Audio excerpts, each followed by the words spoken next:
what's your first kind of memories of kind of reading the script and what this character should be and how you should play him? When I first read it, okay, I was thinking, okay, this is a Ted Turner type. If you know, people may not remember Ted Turner, but everyone in wrestling remembers Ted Turner. Okay, there you go. Vince McMahon's nemesis for many years. Thank you. Okay, so sort of a Ted Turner, hard going, but then as I kept reading, I go, well, it's Ted Turner if Ted Turner is a sadistic psychopath, sociopath. And then I thought, no, it's really not Ted Turner at all. It's Hannibal Lecter. This guy is out of his mind. He is. And then I thought, okay, in that case, because he's such an extreme personality, I'm going to play it very small. Because when somebody's doing big things, you don't need to be big at the same time they're doing the big things. Well, that lasted about 2 seconds. All right? I came in there with these ideas to be subtle. Well, no. I had to be bigger than big. And I once went to I was it the director or Vince, or they were together, and I said, you guys, you know, this is pretty big. It's pretty oversized.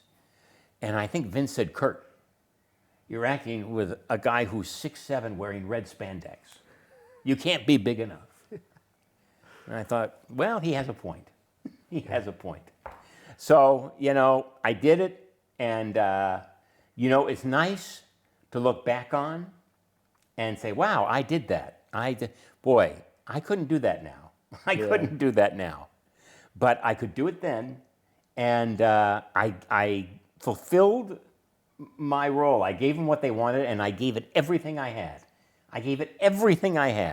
And I'm happy I'm in it now. Absolutely. It's kind of great, and I mean, I told this story. Do you know the story about the check? I won't be around when this check clears. No, I know the scene, obviously. Okay, well, there's the scene where, I don't know, I offer him some ridiculous amount of money to come to my network, and he looks at it and he goes, and then he's thinking, so he goes like this, okay, that's what he does. He goes, yeah, he always does,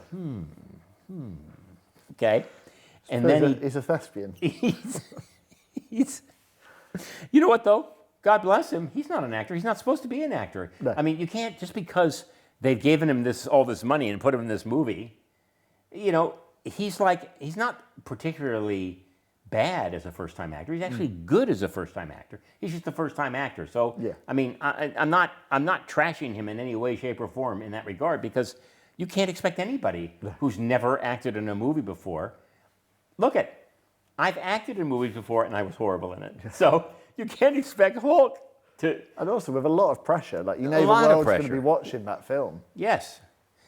And then he's supposed to shove the check down my throat, and then I'm supposed to swallow it. And his line is, "I won't be around when this check clears," if you know what I'm saying. Yeah. Okay. Now that's a funny line, actually. Yeah, and nuanced as well. Yes, as nuanced as No Holds Barred gets. So I figured, okay, Hulk, you know, you're not supposed to really shove it down my throat. Oh yes. I guess he shoved it down my throat. His fingers scraped the back of my throat and started bleeding. Okay? I almost died. I mean, I had to cough it up, and he said, "Oh, sorry, brother. That's the way we do it." I said, "Really? You really shoved the check down somebody's throat?" "I don't think so." "Could we check? Is there anybody here?" You know, I mean, it was like real amateur hour, okay? Yeah. And then I developed an infection because of the fingernails on my thing, and it was bad for a little while. Man. But yeah, he really shoved it down my throat, and that's when I started losing respect for the process.